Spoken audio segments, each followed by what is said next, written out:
みんな、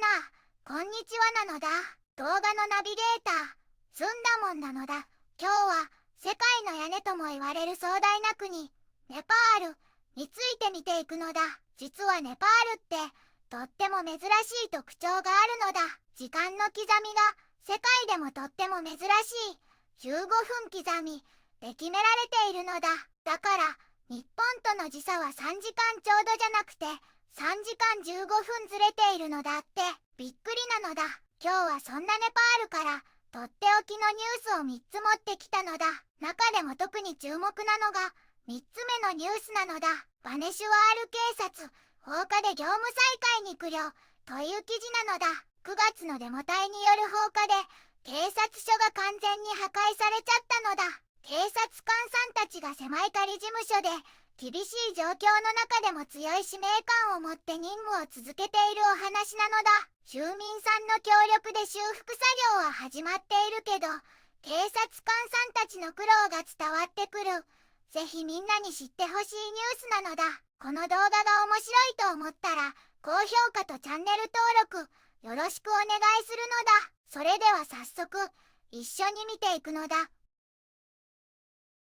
ヒマラヤの山々に抱かれた国、ネパール、インドと中国の間に位置し、首都は神秘的なコトカトマンズなのだ。かつては王国だったけれど、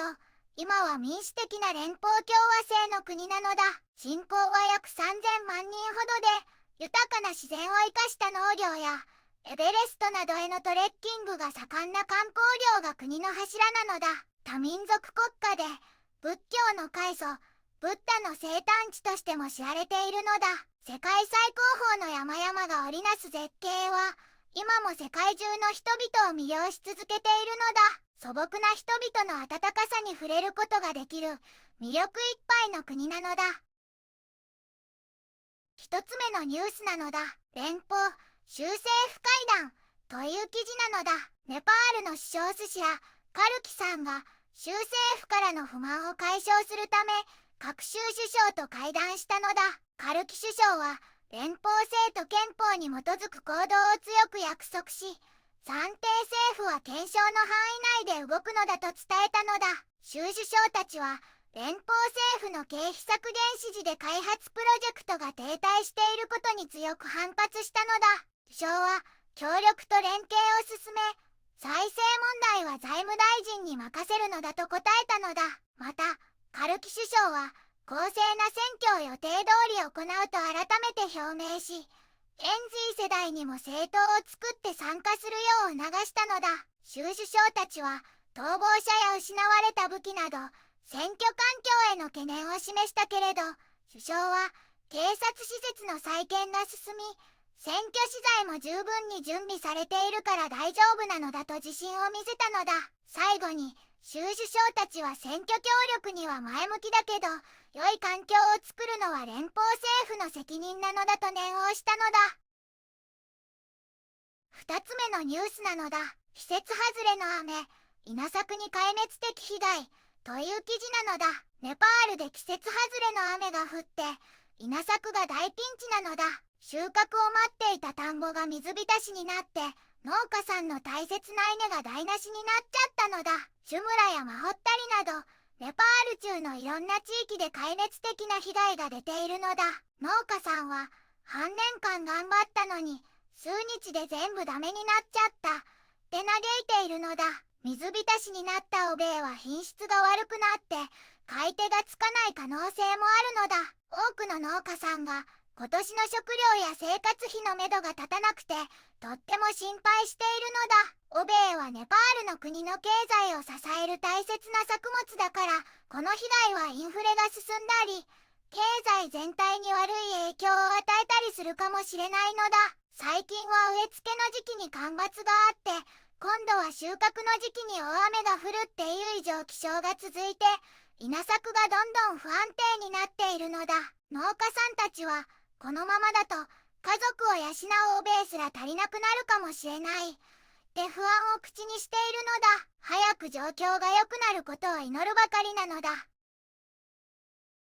3つ目のニュースなのだ。バネシュワール警察放火で業務再開に苦慮という記事なのだ。バネシュワール警察署が9月のデモ隊による放火で大変なことになっているのだ。庁舎は完全に破壊されて、今は狭い仮事務所で業務を再開しようと頑張っているのだ。警察官たちはレイプや強盗などの緊急案件はテントを設置して対応しているのだ。以前は10部屋あったのに、今は2、3部屋しかなくて、交代制で働いている状況なのだ。123人の警察官の制服や私物も焼けてしまったけど、狭い部屋の床で寝泊まりしながら、強い使命感で任務を続けているのだ。放火事件の際、デモ隊に攻撃されて、15人の警察官が怪我をしたのだ。武器も奪われたり、ユニフォームを脱がされたりして、ひどい目にあったのだ。特に女性警察官は、更衣室などが不十分で、とても困っているのだ。車両やコンピューター、大事な書類も燃えてしまったし、勾留されていた60人以上の容疑者も逃げ出してしまったのだ。住民たちの協力で修復作業は始まっているけど、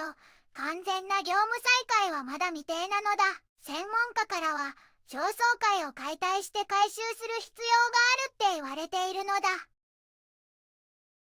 ネパールは連邦政府と州政府の課題、異常気象による稲作被害、デモによる警察署の困難など、様々な問題を抱えているのだ。しかし、ブッダの生誕地であり、世界最高峰の山々を抱くこの魅力的な国が、温かい人々と共に、これらの試練を乗り越え、明るい未来へ進めるよう、スンダモンは心から願っているのだ。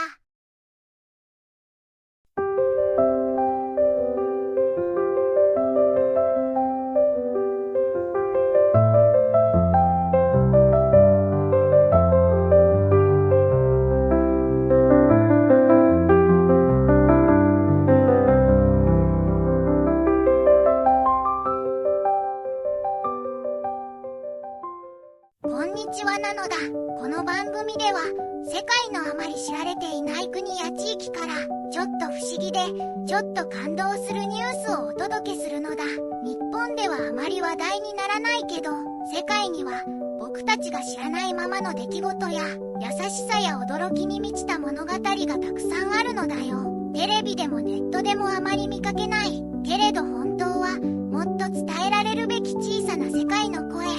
そんな声を僕と一緒に見つけに行くのだ。さあ、一緒に知られざる世界の旅を始めるのだ。